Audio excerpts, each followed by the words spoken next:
नमस्कार दोस्तों, मेरा नाम है आशुतोष और आप देख रहे हैं डायनामिक इम्पल्शन। आज के इस वीडियो में हम बात करेंगे 9 दिसंबर 2022 के करंट अफेयर्स की। और ज्ञान को कभी भी छोड़ जाए, इसलिए वीडियो को अंत तक अवश्य देखिएगा। तो चलिए शुरू करते हैं सबसे पहली जानकारी के साथ। भारतीय रिजर्व बैंक आरबीआई ने नीतिगत रेपो दर में लगातार 5वीं बार वृद्धि की है और इसे 35 आधार अंक बढ़ाकर 6.25% कर दिया है। प्रमुख ब्याज दर में कुल 190 आधार अंकों की बढ़ोतरी की गई है ना, 35 बढ़ाए हैं और 190 हो गए। जून के बाद से ये तीसरी बार 50 आधार अंकों की बढ़ोतरी है और सबसे ज़्यादा इसी बार बढ़ाए गए हैं। देखिए, मई 2022 में एक ऑफ साइकिल बैठक के दौरान 40 आधार अंकों की बढ़ोतरी शामिल है ना। तो इम्पॉर्टेंट है, ये सबसे ज़्यादा इम्पॉर्टेंट है। फिर से रेपो रेट बढ़ गए हैं, मतलब यदि ईएमआई वगैरह आप कभी भरते होंगे या अभी भर रहे हैं तो उन लोगों को एक भारी झटका है। तो देख लीजिएगा आप इन सभी चीज़ों को, और इम्पॉर्टेंट है, सबसे अधिक इम्पॉर्टेंट है। अब जिन लोगों को नहीं पता ये रेपो रेट क्या है, एक बहुत अच्छा शॉर्ट आपको सजेस्ट करूंगा, डिस्क्रिप्शन में लिंक दी जाएगी, पूरी कोशिश करूंगा, है ना। तो उस लिंक पे क्लिक करके आप आसानी से देख सकते हैं कि ये रेपो रेट क्या है। चलिए आगे बढ़ते हैं। अगली जानकारी, मीराबाई चानू ने कोलंबिया में 2022 विश्व भारोत्तोलन चैंपियनशिप में रजत पदक हासिल किया है। भारत का प्रतिनिधित्व कर रही थी।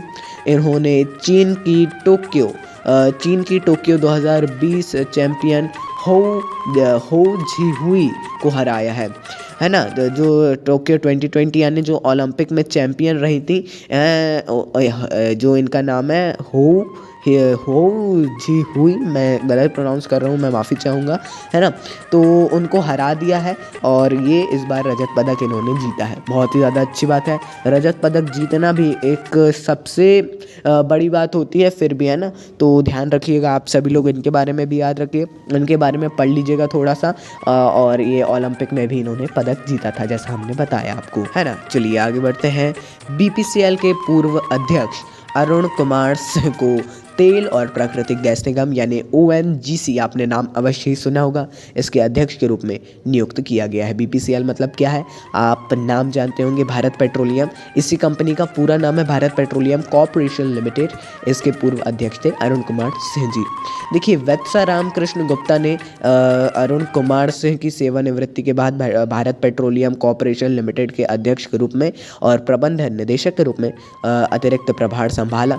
और अरुण कुमार अब ओएनजीसी के अध्यक्ष के रूप में ये नियुक्त किए गए हैं। बहुत ही ज़्यादा इम्पॉर्टेंट है ये भी। नियुक्ति वगैरह तो इम्पॉर्टेंट होती ही हैं, जिस भी आप तैयारी कर रहे हैं, जिस भी एग्ज़ाम के लिए, या नहीं भी कर रहे हैं तो भी, है ना, तो उनके लिए आवश्यक होती है। इसलिए अच्छे से पढ़ लीजिएगा इन सब चीज़ों को। और बाकी हम तो आपको आज नहीं तो कल जानकारी देते ही हैं। आइए आगे बढ़ते हैं, अगली जानकारी को देखते हैं।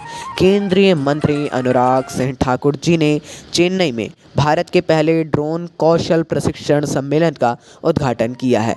देखिए, ये जो ड्रोन कौशल प्रशिक्षण सम्मेलन है, तो ये चेन्नई में गरुण एरोस्पेस की विनिर्माण इकाई में 1000 योजनाबद्ध ड्रोन सेंटर ऑफ एक्सीलेंस का भी इन्होंने शुभारंभ किया है। और गरुण एरोस्पेस का एक ऑपरेशन 777 है, इसको भी हरी झंडी दिखाई।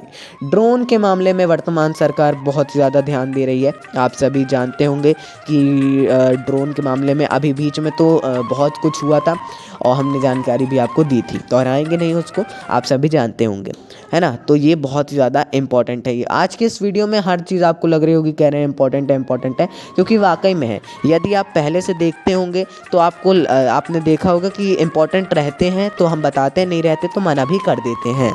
आइए आगे बढ़ते हैं। बीसीसीआई ने पूर्व क्रिकेटर ऋषिकेश कानिटकर को भारत की महिला टीम का नया बल्लेबाजी कोच नियुक्त किया है ना। ये पूर्व क्रिकेटर रह चुके हैं। तो वे ऑस्ट्रेलिया के खिलाफ 9 दिसंबर 2022 से शुरू होने वाली 5 मैचों की T20 सीरीज़ में टीम में शामिल होंगे, है ना। और बहुत ज़्यादा अच्छी बात है। ऋषिकेश कानिटकर का नाम आपने शायद ना सुना हो, लेकिन हाँ, ऐसे ही नाम यदि सुनने में आए तो ज़रूर उनके बारे में एक बार पढ़ लीजिएगा, फोटो फ़ोटो वगैरह देख लीजिएगा, सबसे ज़रूरी होता है।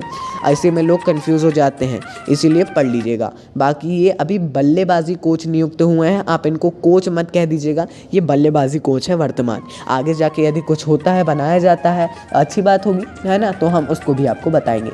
आपको ये बताना है, बहुत ही आसानी से इंटरनेट के सहारे से आप बता सकते हैं कि वर्तमान महिला क्रिकेट टीम का BCCI का कोच कौन है, मुख्य कोच कौन है। चलिए अगली जानकारी, HBW न्यूज़ ने ग्लोबल अचीवर्स अवार्ड 2022 के विजेताओं की घोषणा की है। HBW द्वारा ही जो न्यूज़ है, इसके द्वारा ही ग्लोबल अचीवर्स अवार्ड 2022 की घोषणा की जाती है प्रतिवर्ष। ये पुरस्कार शीर्ष वैश्विक नेताओं और संगठनों को उनकी उत्कृष्ट उपलब्धियों और योगदान के लिए मान्यता देने की एक पहल है। ये उतना ज़्यादा इम्पोर्टेंट तो नहीं बोलूँगा इसको, लेकिन हाँ फिर भी पढ़ लीजिएगा, अवश्य पढ़िएगा। और इस बार की लिस्ट हमने इस बार चस्पा नहीं किया है, लेकिन आप लोग देख लीजिएगा प्लीज़, है ना, उसको देख लीजिएगा, क्योंकि अगर हम हर चीज़ उपलब्ध करा देंगे तो वो इंटरेस्ट नहीं रह जाता है ना। हर चीज़ आपको सदैव हमेशा से पता है कि हम हर चीज़ उपलब्ध नहीं कराते हैं। चलिए अगली जानकारी की ओर बढ़ते हैं। अगली जानकारी को देखते हैं। विदेश मंत्रालय द्वारा फिजी में 15 से 17 फरवरी 2023 तक फिजी सरकार के सहयोग से 12वें विश्व हिंदी सम्मेलन का आयोजन किया जा रहा है। सम्मेलन की थीम रखी गई है Hindi from traditional knowledge to artificial intelligence. बहुत ही प्यारी थीम है। थीम को हिंदी में विषय वस्तु कहते हैं। आप बोलेंगे कि यार देखो हिंदी सम्मेलन है लेकिन फिर भी इंग्लिश में है, थीम तो हिंदी में होना चाहिए, लेकिन नहीं, वैश्विक तौर पर होने वाला है और अंग्रेज़ी एक वैश्विक भाषा है, आसानी से अधिकतर देश वाले समझ जाते हैं, इसीलिए ये रखी गई है और बहुत ही सोच समझ के रखी गई है। भारत सरकार का विदेश मंत्रालय और फिजी सरकार दोनों ही इसको आयोजित कर रही है। फिजी में भी बहुत से इंडियन रहते हैं, आपको पता होगा। और पहले जो फिजी में था कि जो स्वदेशी फिजी हैं उनको वोट का ज़्यादा अधिकार था, और जो भारत और फिजी के लोग हैं जो भारत से फिजी में गए हैं उनको कम था, लेकिन अब ऐसा नहीं है, है ना। तो ये थोड़ा सा मैंने नॉलेज दे दिया, है ना, एक्स्ट्रा ऑर्डिनरी। चलिए आगे बढ़ते हैं। भारत और बांग्लादेश के बीच सुरक्षा और सीमा प्रबंधन पर संयुक्त कार्य समूह यानी कि JWG इंग्लिश में की 18वीं बैठक 5 से 6 दिसंबर 2022 को आयोजित की गई थी। और भारतीय प्रतिनिधिमंडल का नेतृत्व पीयूष गोयल जी ने किया और बांग्लादेश सरकार के प्रतिनिधिमंडल का नेतृत्व AK मुखलेसुर रहमान ने किया है। बहुत ही ज़्यादा इंपॉर्टेंट क्वेश्चन है। देखिए, और इसके बारे में पढ़ना क्या है मैं बताता हूँ। इसमें जो जानकारी है वो इम्पॉर्टेंट नहीं है, लेकिन ये जो किया गया है ये कौन कौन से देशों के साथ किया जाता है, ये तो बांग्लादेश के साथ है, लेकिन किस किस देश के साथ किया जाता है वो पढ़ लीजिएगा, है ना। तो चलिए दोस्तों, ये थी अंतिम जानकारी। कुछ भी कन्फ्यूज़न हो आपको किसी भी टॉपिक, किसी भी चीज़ से रिलेटेड, तो कमेंट में पूछ सकते हैं आप, अपना कन्फ्यूज़न अवश्य रखिएगा। बाकी इंटरनेट पे सर्च कर सकते हैं। बाकी मिलते हैं अगले वीडियो में नई जानकारी के साथ, इसी नए स्टेमिना के साथ। नमस्कार, डायनामिक इम्पल्शन।